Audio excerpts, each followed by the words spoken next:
자, 28페이지 총치기로 돼 있죠. 그죠? 잘 따라오세요. 동생분들 많으니까. 부담 없이 들으면 돼. 어려운 내용들은 아마 내일 좀 많이 배정이 돼 있을 거예요. 부가가치가 뭐냐 이게야. 부가가치. 부가가치세는 그냥 사업자가 창출한 부가가치에 대해서 10% 낸대. 10%. 근데 이게 지금 간접세를 높이려는 움직임들이 있거든. 이 움직임은 지금 정권뿐만 아니라 전 정권에서부터 박근혜 정권, 문재인 정권 요때부터 부가가치세 세율을 높이자라는 얘기가 좀 있었어. 간접세가 조세 저항이 적거든. 왜냐하면 결국에는 소비자 부담이니까 물가 수준이 높아지니까 법인세나 소득세 높이자 그러면 반발이 심하다고. 간접세, 부가가치세가 간접세라서 그런 특징이 있어. 내가 세금을 얼마만큼 내는지 시업적으로 잘 체감을 못한다고. 그래서 이걸 높이자는 움직임이 있었는데 경기가 안 좋아. 높이자는 움직임이 다시 있었는데 코로나 터져버렸어. 지금도 높이자는 움직임이 좀 있었는데 경기 안 좋은데 지금 또 좀 뭐 저래. 그래서 제 생각에는 향후 빠른 5년 내에 이게 높여지지 않을까 싶어. 세율이 10%니까 우리가 암산이 되는데 한 13%에 되면 암산하기가 참 애매하다. 이 나누기 1.13을 머릿속으로 하려면. 그러다 이제 물건값이 좀 지저분한 형태가 많이 등장하겠지. 아마 간접세를 좀 높일 거예요. 예전에 박근혜 정권 때는 이걸 높이려 하다가 반발에 부딪혀서 면세였던 걸 과세로 좀 바꿔놨죠. 그때 바뀌었던 게 이제 학원 중에 무도학원, 그리고 돈 되는 학원 뭐 있어요? 운전학원 돈 되잖아. 과세로 바꿔놨죠. 그리고 시외버스도 우등은 저기 과세로 바꿔놨죠. 그때 바꿔놨다. 자, 그럼 부가가치는 뭐냐 이거야. 그거에 대해서 10% 그냥 난감한 거 이렇게 생각하면 돼. 난감한 거. 근데 우리는 왜 이걸 잘 못 느끼는데? 우리가 물건을 살 때 물건 얼마예요? 그랬을 때 10,000원입니다. 부가세 10% 1,000원 붙어서 11,000원이요. 이래 얘기하는지 그냥 11,000원입니다. 이라는 거지. 이게 우리가 잘 못 느끼는 거야. 그게 간접세의 특징이라고. 그나마 우리가 이 부가세를 얼마 내고 있다라는 걸 느낄 때가 이제 호텔 커피숍 갔을 때 선보러. 선보러 호텔 커피숍 미혼 여성분들 이제 많이 가시게 될 거 아니에요. 부산은 여기 농심 호텔 1층 커피숍을 많이 가. 저도 이제 목요일 저녁 정도 되면 이제 아버지가 전화 오고 그랬다고 예전에 미혼일 때. 목요일 저녁 정도 되면 아버지가 전화 와가지고 토요일 저녁 7시 농심 호텔 1층 커피숍 알아서 해라 한다고. 뭘 알아서 해요? 그러니까 알아서 해라. 이런다고. 가란 얘기지. 그럼 그 농심 호텔 그래도 기분 좋게 갔지. 와, 세무사 됐다고 이제 호텔 커피숍을 다 가보네. 선본다. 그러니까 호텔 커피숍을 딱 가는데 나는 선보러 갔잖아. 부끄럽잖아. 부끄러워가지고 쭈뼛쭈뼛 들어가면 제일 구석자리 한 자리가 비어있는 거야. 재수. 내가 저기 앉으면 되겠다. 그래 앉아가 정신을 차리고 주변을 두리번거려 보면 테이블마다 남자만 한 명씩 앉아있어. 그리고 문이 열릴 때마다 종이 울리는데 여자가 들어올 때마다 다 시선이 글로 꽂힌다고. 나 같은 사람들이구나. 나 같은 사람. 그래 메뉴판을 봐. 메뉴판을 보면 메뉴판에 제일 밑에 깨알 같은 글씨로 부가세 10% 별도.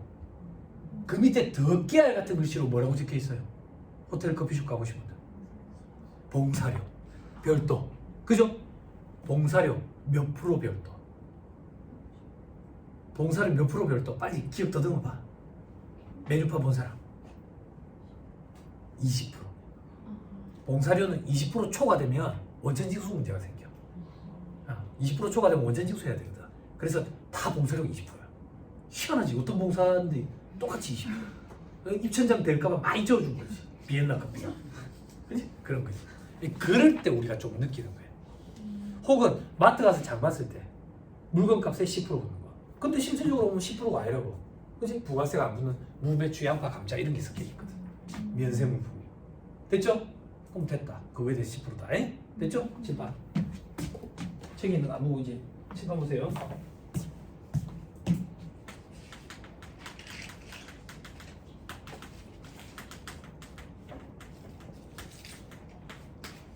자, 원자재 생산업자가 있어요. 원자재 생산업자가 도매상한테 팔아요. 도매상이 소매상한테 팔아요. 최종 소비자한테 팔아요. 천천히 해드릴 거예요. 자, 원자재 생산업자는 무에서 유를 창출해요. 500원에 팔아요. 도매상은 이걸 800원에 팔아요. 최종 소비자한테 소매상이 1,000원에 팔아요. 자, 소매상만 한번 살펴볼게요.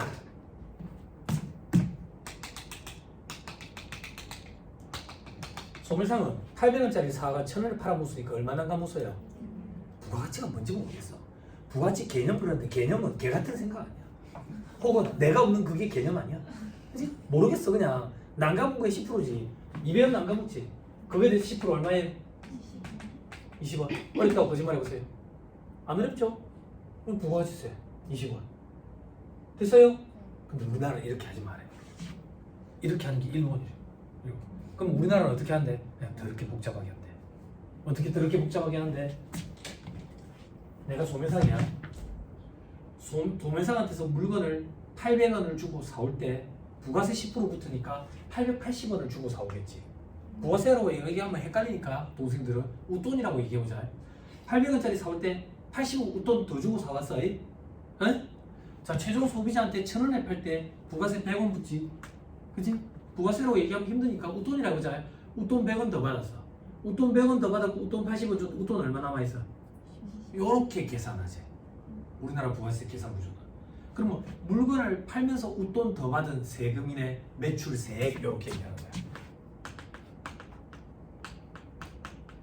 물건을 사오면서 웃돈 더 주건데 매입세액 이렇게 얘기하는 거야.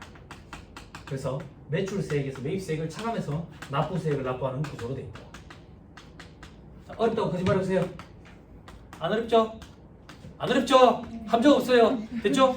자, 법인세 신고는 법인이 1년 동안 벌어들인 소득에 대해서 1월 1일부터 12월 31일로 합시다. 12월 말 법인. 1월 1일부터 12월 31일까지 법인이 벌어들인 소득에 대해서 다음 연도 3월 말까지 세금 신고 납부라는 게 법인세 신고. 종소세 신고는 개인이 1월 1일부터 12월 31일까지 벌어들인 소득에 대해서 다음 연도 5월 말까지 세금 신고하는 게 종소세 신고. 성실 이런 얘기는 하지 말고. 부가세 신고는 자, 부가세라고 표현할게요. 여러분 이해해 주세요. 부가세라고 얘기하면 안 돼. 원래 세법에 부가세라는 용어가 별도로 있어. 별도로 있지만 우리 이해 다 하니까 그냥 부가세라고 얘기할게. 자, 부가세 신고는 1년에 2번 해. 그럼 어떻게 하면 1년에 2번 하겠어요? 기간 나눠보세요. 상반기 6개월, 하반기 6개월 하면 되지? 그지? 그래 하면 된대. 세법을 하는 학자들이 이렇게 얘기하는 거야. 무식하게 세법을 하는 것들이. 상반기, 하반기가 무슨 말이야? 아주 어려운 말. 나만 알 수 있는 그런 소련말로 바꿔. 그게 1기 2기야. 아, 정말 쓸데기 없는 짓이잖아 이게. 왜 이렇게 해야 돼? 앞에 6달, 뒤에 6달 이렇게 하면 안 돼? 여러분들 중에 혹시나 나중에 큰 인물이 되시면 그때 저를 기억했다가 개로 쓰세요. 제가 이거 앞에 6개월, 뒤에 6개월 이렇게 다 바꿔드릴게요. 쓸데기 없는 짓이라고 이게. 이런 용어 만들어낸 사람을 뭐라더라? 중국어로 아는데 한국말로 기억이 안 나는데 비엔타이라고 부르거든. 비엔타이 이렇게 부르는데 발음이 좀 비슷한 것 같아요. 이렇게 이렇게 부른다. 찾아보지 마세요. 찾아볼 것 같아요. 자, 이제 가정을 좀 할게요. 자, 이 거래는 5월 16일에 있었다. 이 거래는 10월 24일에 있었다. 1기 부가세 신고할게요. 지금부터 1기 부가세 신고할 때는 이 거래는 없었어. 요 거래만 있었지? 그지? 그러면 웃돈 받아온 80원만 있네. 됐지? 그죠? 자, 2기 부가세 신고해볼게. 2기 부가세 신고 때는 요 거래만 있었어. 웃돈 받아온 것만 있지? 그지? 됐나요? 뭐 빼야 되는데 뺄 게 없네. 마이너스네. 마이너스. 돌려준다고. 환급이 이루어지지. 여기는 낼 게 있네. 됐지? 자, 부가세 신고는 어떻게 하는데? 무조건 다음 달 25일이야. 과세기한 다음 달 25일. 자, 요거 신고, 요거부터 해봅시다. 요거 신고 언제 해? 1월 25일까지. 잘 보세요. 신고 납부라고 표현해야 돼요. 이런 걸 신고 납부 세목이라고 그래요. 신고와 동시에 납부까지 이루어져야 되는 거예요. 세무사님 신고하고 납부는 나중에 했는데요. 코로나 때 한시적으로 그랬던 거야. 원칙은 신고와 동시에 납부해야 돼. 아니 좀 분납해 주잖아요. 이런 건 분납이 아니야. 납기 연장, 납기 유예라고 얘기하지. 그 납기 유예는 부가가치세법에 근거한 게 아니라 국세기본법에 근거해가지고 하는 거예요. 그래서 여러분들 납기 유예 신청서 있잖아. 요걸 출력해가지고 이제 저기 보관할 거 아니야. 여기 서명하는데 바로 위에 보면 국세기본법 몇 조 몇 항에 근거하여 이렇게 돼 있다고. 국기법에 따라 가지고 그렇게 해주는 거야. 이렇게 됐죠? 다시 신고와 동시에 납부해야 되는 거야. 이런 걸 신고 납부 세목이라고 그래. 신고 납부 세목. 다시 자 1기 거 이제 부가세 신고해보자. 언제까지 하면 됩니까? 7월이 10월. 신고하고 납부가 아니네. 마이너스네. 돌려준다고. 환급이 일어나. 환급. 여러분 식사 많이 하셨어? 밥 많이 드셨어요? 밥 많이 드셨어? 따시죠. 힌트 틀어내니까 뜨시죠. 따시고 배부르면 이제 졸린 거예요. 네. 세상에서 제일 무겁게 눈꺼풀이 나더만 그게 내 눈꺼풀이네 지금. 그죠? 명상의 시간이 아니에요. 그죠? 여러분들 눈이 지금 부처님의 방귀한 눈이에요. 방귀한 눈 잘 몰라요. 여러분들 가필드 알아요? 가필드. 그런 눈이 싫어요. 화려의 눈빛을 좀 보여주세요. 그죠? 냉동 말고. 그죠? 졸지 마세요. 시작한 지 얼마나 됐다고. 졸지 마세요. 이거 보세요. 집에 가서 주무세요. 환급이 이루어지는데 환급이란 얘기는 국가에서 우리한테 돈을 내주는 거지. 그럼 이 환급 금액이 적정한지 여부를 좀 따져본다고. 그게 한 달 정도 걸리는 거야. 그래서 30일 내에 환급이 이루어져. 됐어요? 물론 이제 더 밀리는 경우도 있죠. 그럴 때는 환급 계좌에 안 들어오면 꼭 전화를 해서 확인을 해봐야죠. 그죠? 대부분 뭐예요? 어디에 충당된 거죠. 체납된 게 있어가지고. 그죠? 그걸 우리 수수료로 먼저 좀 충당을 해주면 안 좋을까? 그지? 못 받고 있는 수수료. 그럼 참 좋을 것 같은데. 됐죠? 됐죠? 어려운 거 없죠? 그죠? 이게 다예요, 이게 다. 자, 적어보세요. 29페이지만 부가가치세 돼 있고 거래 징수와 과세 방법 돼 있죠? 가볼 필요 없습니다. 넘어갑니다. 30페이지 계산 방법 돼 있죠? 그죠? 넘어가세요. 자, 다음 페이지 부가세 회계 처리 돼 있죠? 이것도 좀 얘기 드릴게요. 이거 얘기를 해야 돼요. 참 안타까운 게 제 친구가 재단에 신용보증재단에 일을 하다가 신용보증재단에 일을 하다가 이게 너무 괴로운 거야. 혹은 날 은행 직원들이랑 일하니까. 그래서 어디에 공기업에 이제 연구원으로 들어갔어. 부산 과학관 수산과학관 말고 새로 생긴 게 부산과학관이지. 그때 친구 데려다 준다고 차 끌고 가는데 내비 길도 안 나오고 그랬었다고. 그랬었는데 여기 이제 회계팀에 선임연구원으로 들어간 거야. 그럼 선임연구원이라는 얘기는 밑에 연구원들이 있다는 얘기잖아. 근데 얘가 너무 힘들어하는 거야. 거의 맨날 했다시피 전화 왔다고. 왜? 여보 회계를 모르니까. 그래서 여기 와가지고 회계관리 1급 수업도 듣고 막 그랬어. 듣고 어느 정도로 힘들었냐면 부가세 저거 있잖아. 매입세, 매출세. 그럼 우리 매출세는 부가세 예수금, 매입세는 부가세 대여금이잖아. 그렇지? 질문을 하는데 얼마나 안타까웠냐면 영호야 근데 있잖아 부가세 예수금이랑 대여금 이거 언제 없어지는데? 좀 기다리면 없어진다. 난감하더라.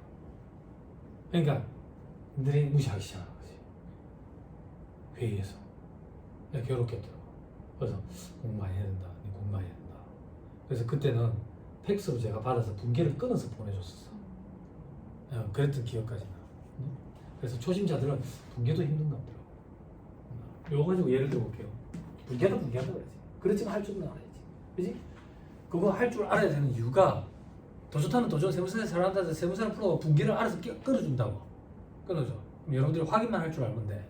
자, 요 분계부터 끊어볼게요. 800원짜리 사온다. 800원짜리. 근데 돈은 880원을 줄 거다. 돈 주고 샀다고 볼 거예요. 그럼 여기 매입해도 되고 재고해도 되고. 매입 이렇게 해볼까? 매입은 800원이야. 이거 사올 때 웃돈 부가세 80원을 더 준 거지. 그렇지? 요게 우리는 매입세액으로 공제가 되는 거야. 됐어요? 이걸 계정 과목 우리는 부가세, 대급금, 선급금 이렇게 잡아. 자산이요, 자산. 그럼 재무상태표에 자산이 잡혀 있는 거지. 그죠? 자, 그리고 소매상이 소비자한테 팔아요. 팔 때는 1,100원을 받겠지. 그지? 그럼 매출 이렇게 끊는다고. 매출업과 관련된 분계는 생략할게요. 매출은 1,000원이라고, 1,000원. 그러면 이 100원은 뭔데? 부가세라고, 부가세. 웃돈 100원 더 받은 거. 웃돈 100원 더 받아놨다가 나중에 낼 거지? 내 돈 아니지? 대신 받아놨다가 잠깐 받아놨다가 낼 거다. 그래서 예수금 이렇게 얘기하는 거예요. 여러분들 저기 직원들 급여 나갈 때 예수금 잡듯이 예수금 이렇게. 됐어요? 그럼 납부세액은 얼마예요? 20원 납부해야 될 거 아니에요? 그죠? 요거를 역분계를 끊어가지고 없앤다 이렇게 생각하면 돼요. 없앤다. 그래서 저 차이에 대해서 20원에 대해서 돈이 나가겠지. 통장 말고 돈이 나간다 그래볼게. 그럼 부가세 예수금, 부가세 대금금 200원? 20원.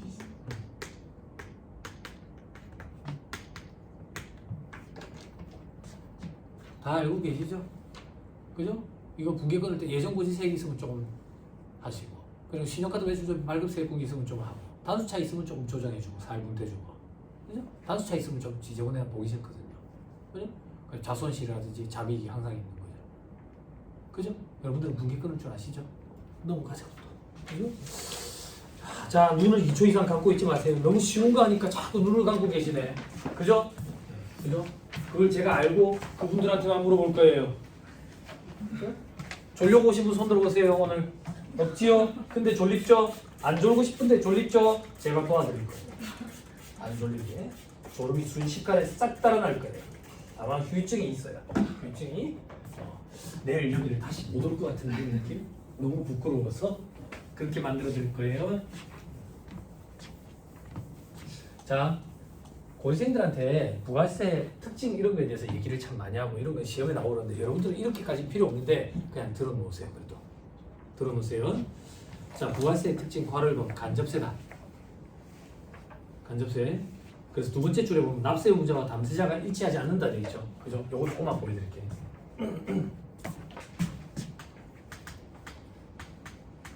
납세 의무자와 담세자가 달라. 이런 걸 간접세라고 해요. 간접세. 제일 대표적인 게 부가세요. 부가세. 그럼 반대로 납세 의무자와 담세자가 같은 걸 직접세라고 해요. 직접세. 제일 대표적인 게 소득세라고. 잘 봐봐. 납세 의무자가 누군데? 세금을 내는 사람. 담세자는 누군데? 그 돈 주인. 소득세는 내가 번 돈을 가지고 내 돈을 내가 세금을 내. 그래서 담세자와 납세 의무자가 같은 직접세라고. 그럼 부가가치세는 돈을 내는 사람이랑 돈 주인이 다르다는 얘기지. 이거 이해하는 걸 힘들어한다고. 어떻게 이게 다를 수가 있지? 자 보세요. 원자재 생산업자는 부가가치가 그냥 난감무가라고 생각해봐요. 무에서 유를 창출했지. 500원 난감무지. 그지? 그거에 대해서 10% 부가세 과세하면 50원이지. 그지? 도배상은 500원짜리 사가지고 800원에 난감무으니까 300원 난감무지. 그거에 대한 10%가 부가세를 했지. 30원. 얘가 우리 아까 계산해놨지. 20원. 그지? 물건의 흐름이 이렇게 가잖아요. 그지? 우리나라에 부가세 실무 강의로 책 쓰신 분 중에 엄청나게 유명하신 할아버지 있죠. 한장석 세무사님. 세무공무원 출신인데 세무공무원으로 일하실 때도 동료 공무원들 상대로 부가세 실무 강의를 하실 때. 저도 코로나 터지기 전에 한 해 강의 많이 할 때 한 1000시간 했거든요. 1000시간 제가 강의할 때 남의 강의는 한 500시간 봐요. 썩으면 안 되니까. 그런데 이분 강의를 듣는데 와, 이렇게 설명하시니까 자, 이해가 빠르구나. 그래서 제가 차용을 했어요. 자, 봐봐. 반대로 한번 가볼게. 소비자가 1000원짜리 물건 사올 때 1100원을 줬잖아요. 그럼 소비자는 웃돈 100원을 더 준 거야. 그 웃돈 100원 받은 거 중에 소매상이 20원 냈어. 뭐 얼마 남아있어 웃돈? 그걸 요런 넘기주는 거야. 30원 냈어. 얼마 남아서? 요런 넘기주는 거야.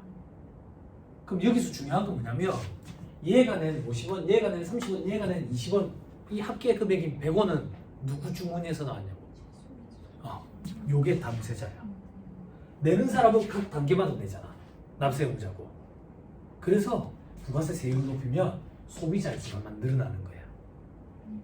늘어난다요. 근데 납부는 얘들이 하니까 누가 얼마만큼 부담하고 있는지 잘 못 느끼는 거지. 이게 간접세의 특징이라고. 됐어요? 됐어요? 그래서 조세 정책적으로 이걸 하기에는 조세 저항 반발이 좀 덜하지.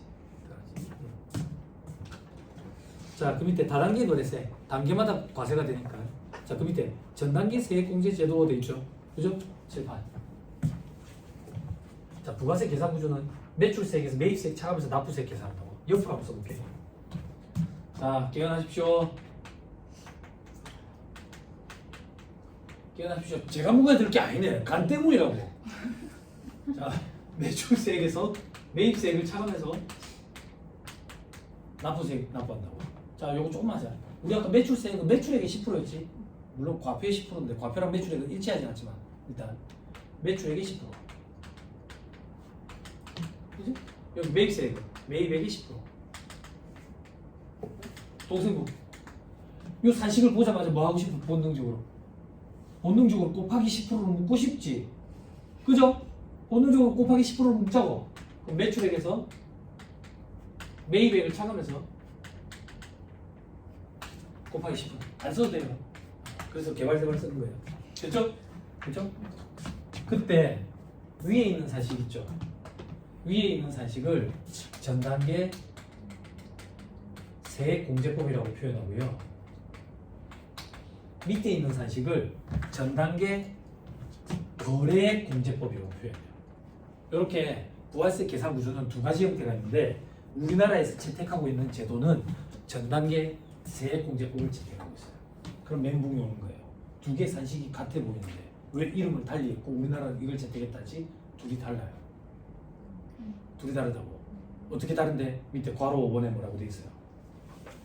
괄호 5번이 아니야? 괄호 몇 번이지? 밑에 괄호 3번에 뭐라고 돼 있어요?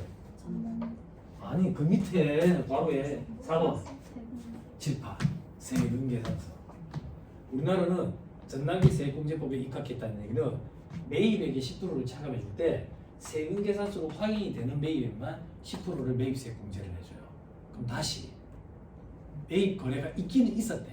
있기는 있었는데 세금계산서 수수를 안 한 거야. 그러면 공제 안 준다고. 그럼 또 이래 얘기한다고. 불합리한 거 아니냐고. 세법이 합리적이라고 누가 얘기했냐고. 연말에서 강의 들을 때 했죠. 인적공제, 기본공제 대상자 한 명당 얼마씩 소득공제 해줘요? 왜 150만 원이에요? 그런 게 어딨어요. 그냥 150이지. 보험료 세액공제 12% 15%왜 그래요? 왜가 어딨어요? 그냥 12% 15%지. 그죠? 합리적인 거 이런 거 신경 안 쓰는 거예요. 됐죠? 건물은 왜 전부 다 정액법이에요? 왜가 어딨어요? 그 정액법이라는데 나머지 엉터리라는데 안 그래요? 됐죠? 건물 20년 아니면 40년이잖아. 안 그래? 31년 하면 안 돼? 네, 그런 거예요. 그런 거예요. 슬퍼. 다시. 그럼 밑에 산식은요? 밑에 산식은 세금계산서로 확인이 안 돼도 매입액을 차감해 준대. 제가 알고 있기로는 일본이 이렇게 하고 있대. 그래서 일본은 세금계산서 수수 문화가 없다네. 그리고 일본은 부가세 세율을 지금 2번을 올렸어요. 2번을 올려서 지금 10%예요. 5%에서 8%, 8%에서 10%. 그리고 제가 이거 강의할 때마다 물어보는데 안 가봐서 유럽 놀러 가보시면 유럽의 일반 소비세 우리나라로 따지면 부가지세 이게 20%라던데 유럽에. 그래서 언론에서 한참 그걸 얘기했었어. 유럽은 20%인데 우리나라는 너무 낮다. 그리고 일본은 2번이나 올렸는데 우리나라는 한 번도 안 올렸다. 이렇게 해서 당위성을 부여하는 거지. 그래서 부가세 세율을 높이기 위한 준비 작업을 하는 거예요. 이 간접세 비중이 굉장히 크기 때문에 세수 확보 차원에서 엄청난 거예요. 됐죠? 자, 그 밑에 다음 페이지 일반 소비세 돼 있죠? 요것도 조금만 얘기할게요. 들어놓으세요. 일반 소비세는 뭐냐면요. 졸지 마세요. 앞에서 보고 있는데 너무 안타깝던 사람이 검은 자가 뭐 흰조임만 보이니까 너무 무섭다 꿈에 나타날까봐 그만 주세요. 그만 주세요. 해마다 수강생분들의 능력치가 업그레이드 돼가지고 이렇게 앞에서 떠드는데 이게 자작을 천 들린데 마이크를 안 해야 돼. 마이크 안 하고 생목으로 해야 안 줘도 돼. 졸지 마세요. 사무실에 전화할 거예요. 저 사무실에 전화해가지고 이 사람이 왔는데 자꾸 끊임없이 인사를 한다고. 인사를 한다고. 아침에 인사했는데 집에 가는데 자꾸 인사를 한다고. 내 차에 달리는 그 개 인형 같다고. 몸이 자꾸 움직이고. 그만 인사하세요. 7판. 일반 소비세는 뭐냐면 일반적인 소비 행위에 대해서 과세하는 세금이 일반 소비세예요. 일반 소비세. 그래서 여러분 되게 유명한 판례가 하나 있죠. 신탁과 관련돼 가지고 큰 개정이 있었죠. 2018년이었던 것 같아. 그때 실무 강의하는데 막 질문하고 그래가지고 그랬던 기억이 나. 그때 신탁과 관련돼 가지고 납세 의무자는 원칙적으로 위탁자, 신탁자였거든. 근데 그때 대법원 판례가 수탁자, 신탁 회사가 납세 의무자다. 이래가지고 국세청에서 여태까지 위수탁 거래에 대해서 몇십 년 동안 위탁자가 납세 의무자 원칙적이었는데 왜 갑자기 대법원에서 수탁자가 납세 의무자라 했을까? 그래가지고 난리가 났었어. 인터넷에 사람들이 질의하고 그럼 누가 세금계 써서 발급해야 되냐고. 그래서 국세청에서 일단 대법원에서 이런 얘기가 나왔으니까 납세 의무자가 수탁자인 경우를 하고 곧 개정이 예정되어 있으니까 조금만 기다려달라고. 그래서 다음 년도에 개정을 했죠. 그래서 수탁 거래에 있어서는 수탁자가 원칙적으로 납세 의무자가 되고 예외적으로 신탁회사, 신탁자, 위탁자 이 사람들이 납세 의무자가 되는 경우가 있다. 이렇게 법이 개정이 됐죠. 법이 그때도 조세불복이 있었던 걸로 알아요. 조세불복이 있었는데 그때 그 대법원 판례문을 제가 조금만 상기시켜가지고 언급을 드리면 위탁자, 수탁자는 무슨 말인지 이해하시죠? 일단 그게 힘들어요. 네, 괜찮아요. 네. 자, 뭐 좀 팔아보고. 컴퓨터 장사하는 사람입니다. 컴퓨터 장사하는 사람인데 내가 용산전자상가에서 컴퓨터 떼다가 판매할 거예요. 추워서 못 팔겠어요. 사왔는데. 그래서 대신 좀 팔아달라고 부탁해서 불꽃 싸다고 한테 UF인가? 구차 알아요? 구차 티몬 합시다. 티몬한테 넘겨주세요. 자, 대신 좀 팔아달라고 해. 티몬한테 넘겨주세요. 그럼 내 창고에는 없어. 티몬 창고에 있다고. 그럼 이제 티몬 거죠, 이 컴퓨터. 티몬 거 내 거지. 티몬이 지금가 소유권 주자면 내가 칼 들고 찾아가지. 내 거지. 내 창고에는 없지만 이런 걸 뭐라고 그래요? 적송품이라고 표현하지. 그지? 적송품. 그지? 그러면 티몬이 판매를 해야 내가 제품 판매를 한 매출이라는 걸 인식하지. 다시 나는 티몬이 판매한 시점에 제품 판매를 한 수익을 인식한다. 회계, 처리, 수익 인식한다고. 매출. 부가가치세법으로 올게요. 나의 제품 판매로 인한 공급 시기는 티몬이 판매한 시점이 나의 공급 시기야. 됐죠? 소련말로 바꿀게요. 그때 나를 위탁자, 티몬을 수탁자, 이런 거래는 위탁 거래, 위탁 매매 이렇게 불러. 칠판. 위탁 거래에서 위탁자는 제품 판매로 인한 수익, 매출을 수탁자가 판매한 시점에 인식을 해요. 자, 부가가치세법으로 올게요. 부가가치세법상 위탁 거래의 위탁자의 공급 시기는 수탁자가 판매한 시점이야. 다만 수탁자가 판매한 시점에 나의 공급 시기로 보니까 세금계에서 발급이 원칙이니까 얘를 따라 당겨야 되잖아. 그럼 일이 되겠어? 안 되지. 그래서 얘들이 내 명의로 발급을 하고 얘들 명의는 부기하지. 부기가 뭔데? 덧붙여 쓰는 거지. 어디에다가? 비굴하네. 요렇게 이루어지지. 됐어요? 근데 내가 맡기는 물건이 부동산이래. 왜? 나 부동산 재벌이거든. 그런데 이걸 좀 굴리고 싶어. 굴리고 싶은데 내가 본업이 있다 보니까 바빠서 못 굴리겠어. 그래서 내 부동산을 좀 굴리달라고 부탁을 했어. 됐어요? 칠판. 그때 나를 신탁자 이래 불러요. 신탁자. 그때 얘들을 수탁자 혹은 신탁회사 이렇게 불러요. 됐어요? 그러면 내가 그 재산을 신탁회사에 굴려달라고 맡기는 거예요. 그럼 얘들은 그걸 굴려서 분배금을 내한테 준다고. 그럼 그 수익금 분배금은 내한테 기속이 되죠. 그죠? 그래서 세법의 실질과세의 원칙. 세무사들이 이렇게 갖다 댄 거예요. 실질과세의 원칙에 따라 이 소득이 실질적으로 귀속되는 자에게 과세하는 것이 맞고 그 실질적으로 귀속되는 자가 납세 의무자가 되어야 된다 라고 주장을 했는데 대법원에서 뒤집힌 거예요. 대법원에서는 수탁자가 납세 의무자다 이란 거예요. 수십 년 동안 우리는 이렇게 왔었는데 대법원 판례문을 제가 조금 봤거든. 소름 돋더라고. 제가 고등학교 3년 내내 짝이 서울대 법대 나가 판사 돼가지고 지금 여기 작년에 발령이 나가지고 부산에 여기 저 섬나라 어디지? 거기 와 있어요. 섬나라에. 저기 있잖아. 저기 외국인 학교도 있다는 데 있잖아. 명지, 신선나라. 아이고 외국인이 아닌데 외국인 학교가 있다며. 아니, 비하발은 아닙니다. 비하발은 아닙니다. 어쩌겠어요. 신도시는 다 망하지. 뭐 어쩌겠어요. 땅값 다 떨어져요. 신도시는. 신도시는 결국 다 망하죠. 중심지에 땅값이 떨어지면 신도시에서 누가 출퇴근하려고 그래요, 아시아시가. 중심지에 땅값이 비싸니까 신도시가 활성화되는 건데.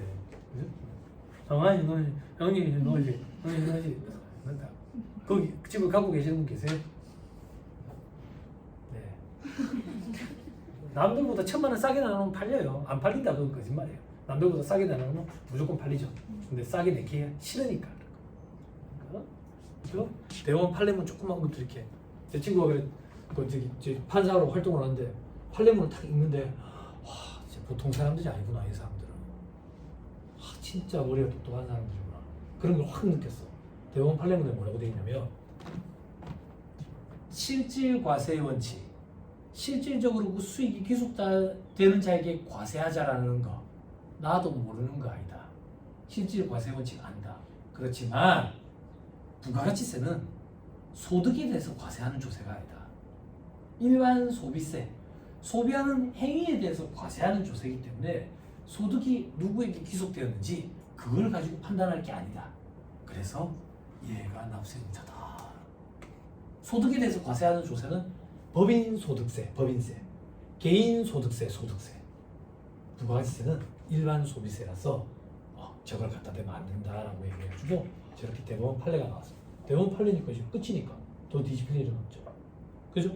그래서 법 개정이 이루어질 거다 그랬는데 법 개정이 어떻게 이루어졌냐면 여태까지는 항상 예외가 원칙이었고 예외적으로 예외가 납세의무자가 되는 경우가 있었는데 방향이 180도 바뀌었어요. 이제는 예외들이 원칙이에요. 예외들이 예외적인 경우에 어떤 경우가 예외적인 경우인데 실질적으로 얘들한테 소유권이 다 있는 거예요. 얘들이 좌지우지 다 할 수 있어. 그런 경우. 그렇죠? 일반 소비세는 그렇게 설명을 좀 드릴게요. 일반적인 소비하는 행위에 대해서 과세하는 조세가 부가가치세다. 그럼 봐봐. 일반적인 소비라는 얘기는 모든 소비를 얘기하는 거야. 물론 예외되는 것도 있지. 그 예외되는 게 면세지. 면세. 그럼 일반적인 소비에 반대되는 개념은 뭐겠어? 특별한 소비겠지. 특별한 소비에 대해서 과세하는 거. 그게 특별소비세야.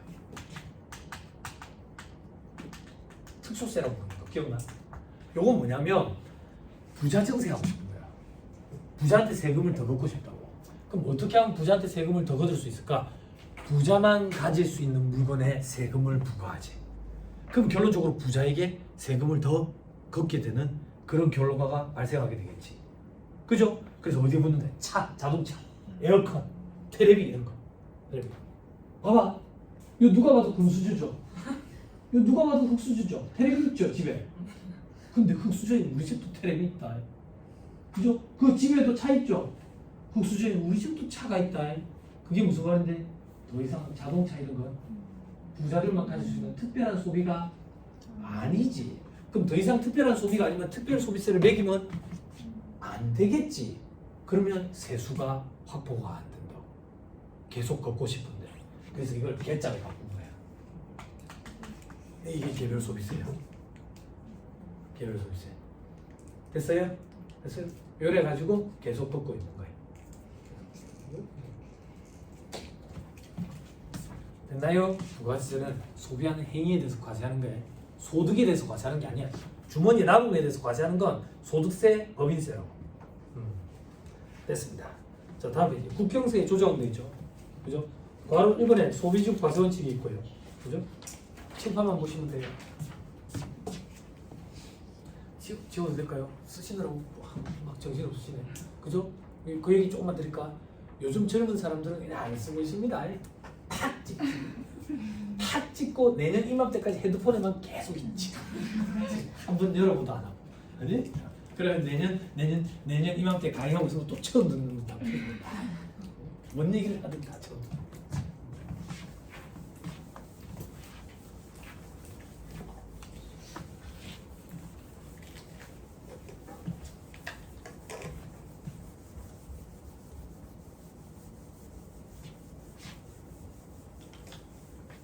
잘 보세요. 우리나라는 소비주국 과세원칙에 입각해 있는데 소비주국 과세원칙을 이해하려면 반대되는 개념을 잠깐 봐야 되는데 반대되는 개념은 생산지국 과세원칙이라고 표현해요. 자, 생산지국이 있고요. 소비지국이 있어요. 제네시스 얘기할게요. 현대자동차 제네시스 만약에 1억짜리라고 볼게요. 1억짜리 우리나라에서 생산을 해요. 우리나라에서 제네시스 1억짜리 생산지국에서 부가세를 과세한대. 우리나라 부가세 10%잖아요. 그지? 그럼 부가세 얼마야? 1,000만 원이지. 그러면 1억 1,000만 원이네. 그지? 근데 이게 잘 팔려가지고 해외에 수출도 안 돼. 어디에? 미국에. 미국에. 그러면 생산한 나라에서 부가세를 과세해가지고 미국에 보는데 이게 생산지국 과세 원칙이야. 근데 공교롭게도 미국에 제네시스 생산 라인이 있는데 원자재 값이 똑같이 든대. 그래서 미국에서 생산한 것도 1억이야. 근데 미국에서 생산을 한 이 1억짜리에 미국 과세 체계를 적용한 부가세를 붙여야 되는데 5%라고 가정해볼게. 그럼 부가세가 얼마 붙어? 500만 원이지. 그러면 1억 500이네. 과세 형평성이 이걸 끝나는 거야. 가격의 왜곡 현상이 발생한다고. 그러면 이 가격의 형평성, 왜곡을 줄이기 위해서 형평성을 제고시키고 왜곡을 줄이려면 어떻게 하면 되느냐? 생산지국에서 과세하지 않고 소비지국에서 과세하면 돼. 지금 생산지국에서 과세 안 하면 부가세 안 붙지? 그럼 1억에 넘어가네. 소비한 나라에서 과세하니까 1억 500이지. 됐죠? 다시 생산하는 나라에서 과세하지 않고 소비하는 나라에서 과세하는 게 소비지국 과세 원칙이라고. 우리나라도 그 방식에 따르고 있다고. 방식이 칠판. 우리 일반 과세자 부가세 계산 구조는 매출세액에서 매입세액 차감해서 납부세액 납부하지. 그지? 이때는 매출액이라고 얘기하면 안 되지. 과표지만 매출액이라고 조금만 표현해 보면 매출액의 10%. 그지? 그리고 매입액의 10%. 그지? 그래서 얼마 되지? 영세율 사업자라고 들어갔지. 영세율 사업자는 어떤 사람이냐? 영의 세율을 적용하는 게 영세율 사업자지. 그럼 어디에다가 영의 세율을 적용할 건데? 매출세액을 계산할 때 매출액에 0%를 곱하는 거야. 0%도 0이거든. 뭐에 0을 곱하면 0이야. 0. 그럼 밑에는 얼마 되지? 그러면 마이너스가 나오네. 마이너스는 아까 우리 환급이 이루어진댔지. 그치? 요거 말고 면세라는 게 있다고. 면세 사업자는 부가가치세법상 납세 의무자에 해당하지 않아. 부가가치세법상 납세 의무자에 해당하지 않으면 부가가치세법상 제반 의무를 부담할 의무가 없어. 그래서 세금계산서 발급 의무도 없고 부가세 시고 납부 의무도 없고 사업자 등록 의무도 없어. 부가가치세법에 따라. 근데 면세 사업자들 사업자 등록을 다 내놨지. 소득세법, 법인세법에 그 의무가 있어서 그 법에 근거해서 하는 거지. 부가가치세법에는 그런 근거가 없어. 그럼 면세 사업자는 부가세법상 납세 의무자 아니라니까. 부가세 신고 납부 의무도 없다니까. 즉 없어. 칠판. 소비지국 과세 원칙이라는 얘기는 생산지국에서는 과세하지 않고 소비하는 나라에서 과세하는 걸 소비지국 과세 원칙이라 했어. 그럼 생산지국에서 과세를 안 한다는 얘기는 이론상 얘를 얘기하는 거야. 얘를 얘기하는 거라고. 그러면 생산한 나라에서는 면세를 해버리고 소비하는 나라에서 과세하는 게 소비지국 과세 원칙의 근거, 이론이라고. 이론. 그런데 우리나라는 삼면이 바다로 둘러싸여가지고 대외 의존도가 굉장히 높아. 수출 의존도가 굉장히 높다고. 그래서 소비지국 과세 원칙에 입각하면 이론상 면세하는 것이 타당한데도 불구하고 우리는 수출하는 기업체들을 지원해주기 위해서 영세율을 적용해. 됐어요? 혜택을 주기 위해서. 됐어요? 수출하는 재와 영세율 적용이라고. 조금만 더. 그러면 소비지국 과세 원칙이니까 수입하는 게 있을 거 아니야. 수입하는 거는 생산하는 나라에서 부가세가 안 붙었겠지. 그럼 수입하는 나라에서는 부가세를 붙여야 되지. 재화의 수입에 대해서 부가세를 과세하는 거야. 누가 과세해요? 재화의 수입에 대해서 누가 부가세를 과세해요? 세관장이 과세하죠. 그죠? 세금계산서 누가 발급해줘요? 세관장이 발급해주죠. 그래서 우리의 관심사가 아니라서 저는 재화의 수익 강의 안 해요. 수정 수입 세금계산서 세관장 안 틀립니다. 우리가 틀리지. 그죠? 네, 그런 것도 볼 필요가 없다. 됐죠? 됐습니다. 자, 넘어가면 맨 밑에 33페이지 맨 밑에 동그라미 1, 2번 빨리 눈으로 확인하세요. 확인했어요? 됐죠? 넘어가면 34페이지 용어의 정의가 있죠? 그죠? 여러분 저는 이걸 굉장히 중요시하는 사람입니다. 오늘 내일 제가 여러분들한테 모든 걸 다 해드릴 수도 없고 저도 다 몰라요. 그죠? 여러분들이 국세법정정보 시스템부터 시작해서 찾아보려면 법률 용어를 꼭 아셔야 돼요. 그죠? 오늘 내일이 계기가 돼가지고 앞으로 무조건 법률 용어로 대화하세요. 언니들이랑. 어? 그래야지 나중에 세무사님이랑 회계사님이랑 바쁘셔가 밖에서 전화통화할 때 의사결정이 어긋나는 일이 없어요.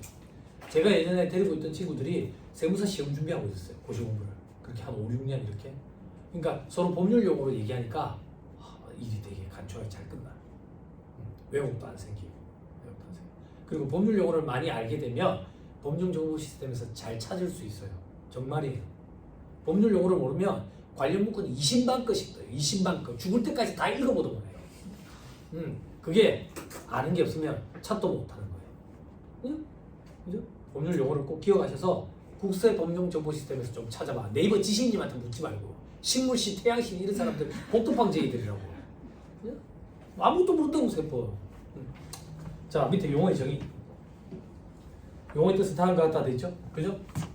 그거 보기 전에 74.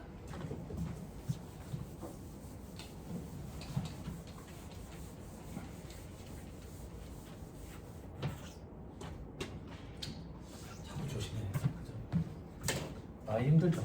제가 강의 처음 들으시는 분들은 많이 힘드실 거예요. 어제 다 술 한 잔씩 하셨죠? 오늘 교육이라 가지고 지옥을 맞고 싶어요. 지옥을. 졸지 마세요. 유종의 미를 발휘해야지. 그죠? 얼마나 욕심을 지금 많이 품고 왔겠어. 올해 마지막이라고 이거. 올해 마지막. 할 얘기 뭉쳐서 태산 간다고. 그리고 연말 시상식 볼 필요는 뭐 있어? 그죠? 다 주잖아 이제. 아니 대상은 2명 줄 것 같으면 최우수상에는 한 100명씩 줘야 되는 거 아니야? 다 우수하지 뭐. 이게 훨씬 더 나아. 이게. 자, 지금. 이 용어도 기억하세요. 부가가치세법상 과세대상거래라고 표현해요. 이 과세대상거래에 크게 3가지가 있는 거예요. 재화의 공급, 그리고 용역의 공급,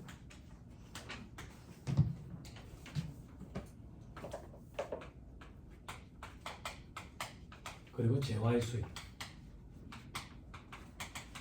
그럼 지금부터 왜 용어를 정의하냐면 재화에 해당이 돼야 이걸 팔면은 과세가 되는 거야. 재화가 아니면 이걸 팔아도 과세가 안 된다고. 제일 대표적인 게 상품권이야. 상품권이 부가세 과세 문제가 안 생기는 거야. 그런 것 때문에 용어가 참 중요하다고. 그럼 여기서 그거 시작하기 전에 요거부터 보죠. 야 동생 도와주세요. 재화의 공급, 용역의 공급. 그러면 재화의 수익 그 밑에 뭐가 와야 아구가 맞아 떨어질까? 용역의 수익. 근데 없지. 그럼 과세를 안 한다는 얘기지. 그럼 용역의 수입에 대해서 왜 과세를 안 하는데? 눈에 안 보여서 지금 절차상 과세할 방법이 없어. 용역 수입한 적 없다 그러면 땡이거든. 그런데 최근에 몇 년 사이에 용역의 수입에 대해서 과세를 해야 된다는 움직임과 함께 과세를 한다면 어떤 방법이 있을까? 그런 세미나도 개최되고 그리고 지금 용역의 수입에 대해서 일정 부분 과세를 하고 있어요. 하고 있어. 제일 대표적인 게 그거 해외 직구. 해외 직구 사이트가 우리한테 그 물건을 파는 게 아니라 판매 대행을 해주는 거지. 그럼 우리 입장에서 용역을 제공받은 거지.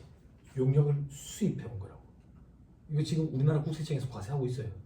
과세하고 있어. 또 어떤 게 있는데 어플리케이션 달러로 돼 있는 거 결제해 본 적 있어요? 뒤로 가기예요.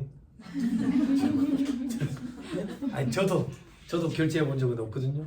근데 그 어플리케이션 그 앱 개발자가 직접 판매하는 경우는 극히 드물고 플랫폼 사업자한테 올려가지고 거기서 이제 판매를 하지. 그렇지? 그러면 그 플랫폼 사업자가 우리한테 그걸 대신 용역을 제공해 준 거라고. 이것도 우리나라에서 지금 간편 사업자 등록이라는 걸 해가지고 과세를 하고 있어요. 그래서 항공민들 내에 요 밑에 용역의 수입도 들어오는 그런 시대가 오지도 않을까 그런 생각도 좀 들어요. 그리고 이런 체계를 좀 기억하셨으면 좋겠어요. 시중에 있는 어떤 책이든 간에 이 순서로 돼 있어요. 법조문 체계가 이 순서로 돼 있어서 여기 이제 세부 사항들을 하나씩 살펴볼 거예요. 그 전에 재화가 뭐냐, 용역이 뭐냐 이거부터 좀 보자고요. 재화란 재산 가치가 있는 물건과 권리를 말한다 돼 있죠. 그죠? 물건 한번 보세요. 눈으로 한번 보세요. 아, 물건에 자연력이라는 것도 눈에 안 보이는 것도. 그리고 물건뿐만 아니라 권리도 재화에 들어가요. 권리 보니까 광업권, 특허권, 저작권 이런 거 있죠. 그죠? 봐봐. 광업권이 재화네.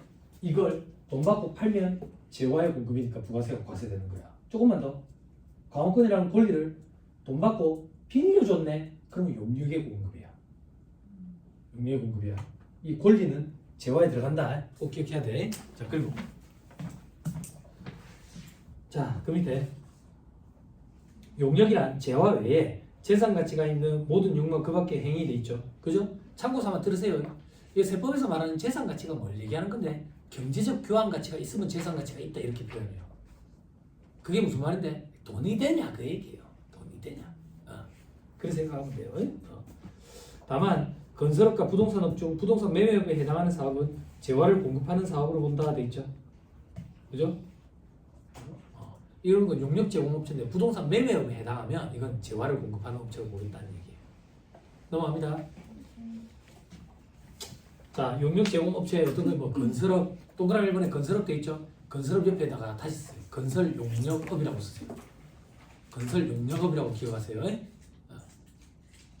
왜 그런지 나중에 설명드릴게요.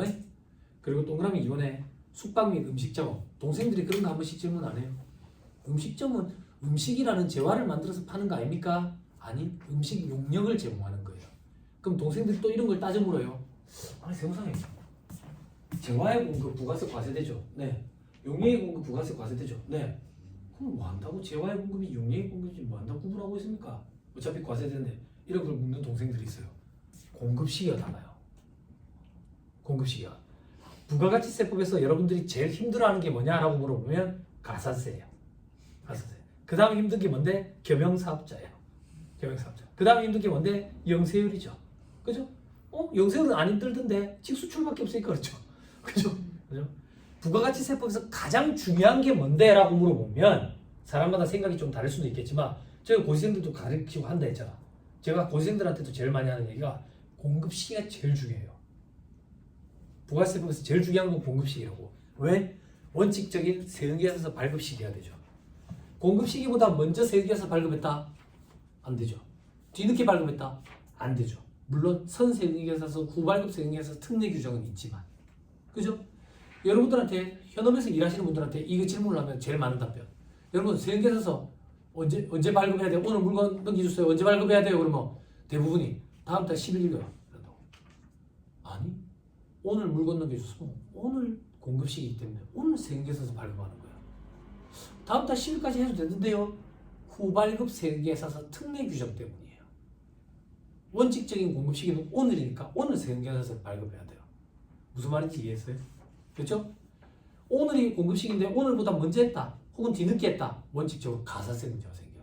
그래서 공급 시기가 굉장히 중요한데 재화의 공급이냐 용역의 공급이냐에 따라 공급 시기가 원칙적으로 달라요. 재화의 공급은 일반적으로 물건을 넘겨줄 때가 공급 시기예요. 용역의 공급은 용역 제공이 완료된 시점이 원칙적이에요. 그래서 공급 시기가 다르기 때문에 구분을 해야 돼요. 하나만 더. 재화의 공급이냐 용역의 공급이냐에 따라서 공급 시기가 달라. 공급 시기가 다르다는 얘기는 1기에 기속될 건지 2기에 기속될 건지 달라진다는 얘기라고. 그리고 부가세 신고할 때 1기에 집어넣을 건지 2기에 집어넣을 건지. 그래서 공급 시기가 굉장히 중요해요. 됐죠? 자, 다음 페이지. 그 밑에 동그라미 7번에 전문가학 및 기술 서비스업 이런 거 있고, 그리고 동그라미 9번에 교육 서비스업. 그죠?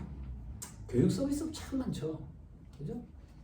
자영업자들 뭐 공방한다 이래가지고 뭐 교육 지원 서비스 뭐 이렇게 집어넣어가지고, 그죠? 실질적으로 뭔데? 제조업인데. 신청은 제조업인데, 그죠? 간이가세 적용 받고 싶어가지고.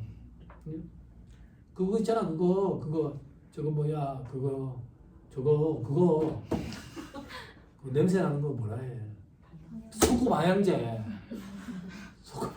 그거 다 제조업으로. 제조업. 근데 이제 뭐 자꾸 다른 걸로 돌려가지고 하려는 거지. 그죠? 그래서 그러면 안 된다 그러면 당장 하는 얘기가 그거지. 업종을 다른 걸로 하면 문제가 생기나요? 그럼 우리가 또 할 말이 없지. 당장 문제는 안 생기니까. 경비율의 차이 이런 거 좀 있지. 그리고 각종 공제나 감면 혜택 잘못 적용을 받으면 추징이 될 수가 있지. 근데 사업주들이 이제 당장 문제되는 게 없다라고 생각을 하니까 그런 식으로 많이 하지.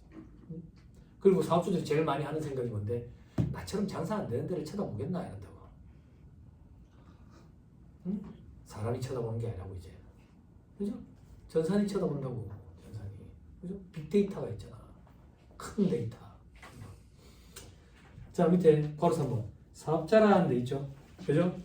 사업자란 영리 목적, 영리이든 비영리이든 관계없이 한번 끊고, 사업상 한번 끊고, 독립적으로 재화 용역을 공급하는 자. 됐나요? 됐어요? 자, 부가세법상 사업자의 정의는 영리 목적 유무 불문하고 사업상 독립적으로 재화나 용역을 공급하는 자. 그럼 들어보세요. 영리 목적 유무 불문하기 때문에 영리 비영리 상관없어요. 즉 국가나 지자체 조합도 부가세법상 납세의무자에 해당해요. 부가세 신고 납부 의무가 있다고. 당연한 거 아니야? 그렇게 생각하면 안 돼요. 법인세법 들어왔댔죠. 그렇죠. 안 들어왔댔죠. 그렇죠. 왜? 자, 법인세법상 국가나 지자체 조합은 비과세 법인이에요. 국가나 지자체 조합은 법인세 과세가 안 된다고요. 근데 부가세는 과세가 된다죠. 법끼리도 달라요. 다시 영리 목적 유무 불문하고, 그다음 사업상이라는 얘기는 사업 목적이 있어야 된다 그 얘기예요. 사업 목적. 그럼 사업 목적이 있는지 여부를 어떻게 판단할 건데 한 번 하고 치우는 건 사업 목적이 없는 걸로 봐요. 그럼 뭐 계속 반복성을 띠는지 여부. 됐어요? 됐나요? 즉 우리가 옥션 이런 걸로 경매를 한대. 한 번 하고 치아. 그럼 부가세가 과세가 안 된다고 얘기야. 근데 이걸 계속 반복성을 띈대. 그걸로 업을 한대. 그러면 사업자 등록 의무도 있었을 거고. 그런 경우에 부가세가 과세가 된다 그 얘기야. 그다음 독립성을 띄어야 된다 그 얘기예요. 독립성을 안 띄면 종속적인 위치에 있겠죠. 그게 어떤 경우인데? 직장인들. 여러분들 직장인이잖아. 직장인들은 회사에 근로 용역을 제공하지. 용역을 공급하네. 부가세 과세돼야 되는 거 아니냐 이거야. 안 된다고. 왜? 근로계약에 따라 종속적인 위치에 있기 때문에. 독립성을 띄지 못하니까. 됐어요? 됐나요? 그렇죠? 됐습니다. 조금만 더 다시 읽을게요. 부가세법상 사업자의 정의는 들어보세요. 부가세법상 사업자의 정의는 사업 목적이 영리, 비영리 불문하고 사업상 독립적으로 재화나 용역을 공급하는 자. 재화나 용역을 공급하는 자가 사업자랬지. 즉 부가가치세는 재화랑 용역을 공급할 때 사업자가 공급하는 것만 과세를 하겠다라는 얘기예요. 사업자가 아니면 독립성을 안 띄니까 과세하지 않겠다고. 혹은 계속 반복성을 띄지 않으니까 과세를 안 하겠다고. 그럼 하나 남은 게 뭐예요? 그럼 얘는 사업자가 아니더라도 과세를 하겠다라는 얘기예요. 그럼 얘는 왜 사업자가 아니더라도 과세를 하는데? 생산하는 나라에서 과세가 안 됐으니까 소비하는 나라에서 무조건 과세가 돼야 되는 거예요. 그래서 얘는 사업자에 국한시키지 않아요. 일반 개인도 과세가 되는 거예요. 됐어요? 됐죠? 오케이, 됐습니다. 넘어갑니다. 자, 밑에 간이가세자 있죠? 간이가세자는 듣고 있어요. 직전년도 공급대가 합계액이 1억 400억이 미달하는 개인 사업자를 얘기해요. 그죠? 간이가세자가 누군데요? 이런 거 질문하는 동생들이 있다고. 들어보세요. 옛날로 설명을 좀 드릴게요. 옛날에는 간이가세자 기준이 직전년도 공급대가 합계액이 4,800만 원을 미달하는 개인 사업자였거든. 다시 직전년도 한 해 1년 공급대가 7파. 자, 물건 10,000원, 부가세 1,000원, 그러면 11,000원. 자, 이게 공급 대가. 이건 공급가액. 됐죠? 즉 공급가액은 부가세가 붙기 전 금액, 공급 대가는 부가세가 붙은 후의 금액. 다시 직전 연도, 작년 한 해 1년 동안 공급 대가 합계액이, 즉 주머니에 남은 소득 말고 물건 팔고 받은 대금 중에 부가세까지 포함한 금액으로 1년 동안에 4,800만 원도 안 되는 개인 사업자. 이런 사람들이 어떤 사람들인데 막살을 해야 되는 사람들이지. 왜? 4,800만 원치도 못 팔았으면 지 주머니에 얼마나 받겠어. 아이 그만 저 사업 그만두고 노가다 뛰는 게 훨씬 낫다고. 노가다 뭐 하는 사람인데? 치킨집 비하 발언이 아니에요. 또 조심스럽다. 다른 거 할까요? 다른 거. 그럼 뭐 가니가 진짜 세법에서 어쩌자는 건데? 세법에서 이러는 거예요. 너가 왜 장사가 안 되는데? 왜 안 되게? 맛이 없으니까. 너는 세금 신고, 부가세 신고 억지로 그렇게 FM으로 하려지 말고 치킨 맛있게 튀기는 방법을 강구해라. 부가세 신고는 대충 간이로 하고 그게 가니가세제야. 아 정말이야. 너희 집 치킨이 왜 안 팔리는데? 맛이 없으니까. 너는 어떻게든 치킨을 맛있게 튀길 수 있는 방법을 강구해라. 소득세 신고는 대충 간편하게 하고. 이게 간피자문 대상제. 됐죠? 됐어요? 암기는 강력한 임팩트가 필요해. 동생들 됐죠? 그래 생각합니다. 그래 생각. 근데 세법 입장은 간이가세자라는 제도가 납세자에게 혜택을 주기 위한 제도라는 방향으로 잡혀 있다고. 그래서 경기가 안 좋고 이럴 때 이 범위를 넓혀줘가지고 더 많은 납세자들이 간이가세 규정을 적용받을 수 있도록. 그래서 이게 8천으로 늘어나고 1억 4백까지 늘어난 거예요. 됐어요? 칠판. 시계 보지 마세요. 시계 저 잘 보여요. 시계 보지 마세요. 여러분들 목에 담겨요. 제가 보고 있어요. 쉴 때 되면 쉽니다. 중고등학생 말고 누가 1시간 하고 10분 쉰다 했습니까? 쉴 때 되면 쉽니다. 그래서 울 일은 없잖아요. 법인세 강의할 때는 막 울어요. 어려워가지고. 칠판.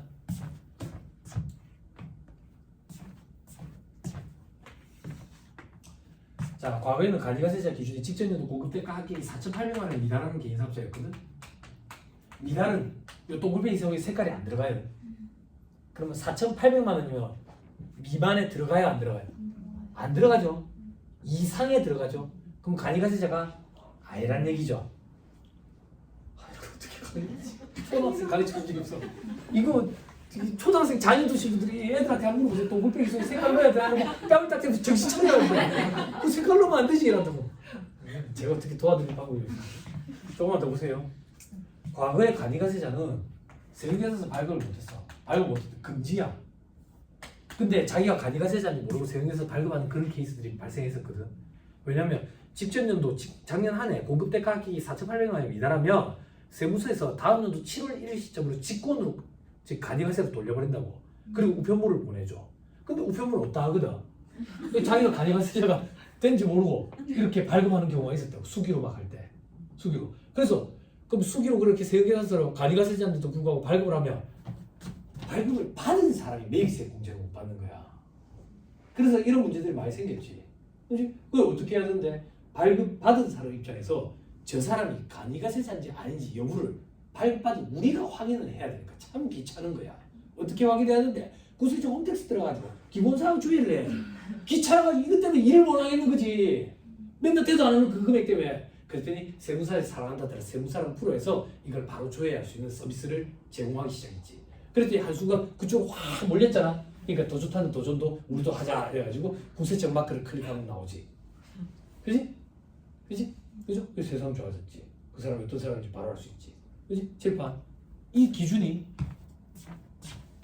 1억 4백으로 바뀌었다 그 얘기야. 1억 4백. 됐어요? 칠판. 그러면 간이가세자는 원칙적으로 세금에서 발급이 금지돼 있잖아. 근데 과거에도 간이가세 포기제도가 있었어. 그러면 간이가세 포기제도는 왜 있는데? 세금계산서 발급을 못하는 간이가세자의 가장 큰 단점이 거래가 단절될 수 있어. 꼭 혜택이 아니라고. 거래 상대방이 내가 간이가세자라 그러면 세금계산서 수수 문제 때문에 내랑 거래를 안 하려는 그런 경우가 생기는 거야. 혹은 광고공사라든지 이런 것도. 광고공사는 개인이 아니라 법인 형태를 또 하나 선호하는데 법인은 간이가세자 아예 될 수가 없거든. 이런 문제가 생긴 거지. 이런 문제. 어떤 문제? 이게 1억 400 기준으로 바뀌고 나니까 여기 있던 사람들이 과거에는 세금계산서를 발급할 수 있었는데 이제 발급을 못하게 되니까 거래가 단절될 우려가 있는 거지. 그래서 어떻게 했는데 간이가세자 세금계산서 발급 의무를 180도 방향을 바꿔버렸어. 어떻게? 이제는 간이가세자도 세금계산서 발급을 한다. 다만 과거처럼 여기 있는 사람들은 안 된다. 됐어요? 그래서 세금계산서 발급과 관련된 가산세 규정도 생겼지. 됐습니까? 네. 됐죠? 오케이, 됐다. 자, 또 넘어가겠다. 자, 일반 가세자랑 간이가세자가 아닌 사업자를 말한다 돼 있죠? 그죠? 이것도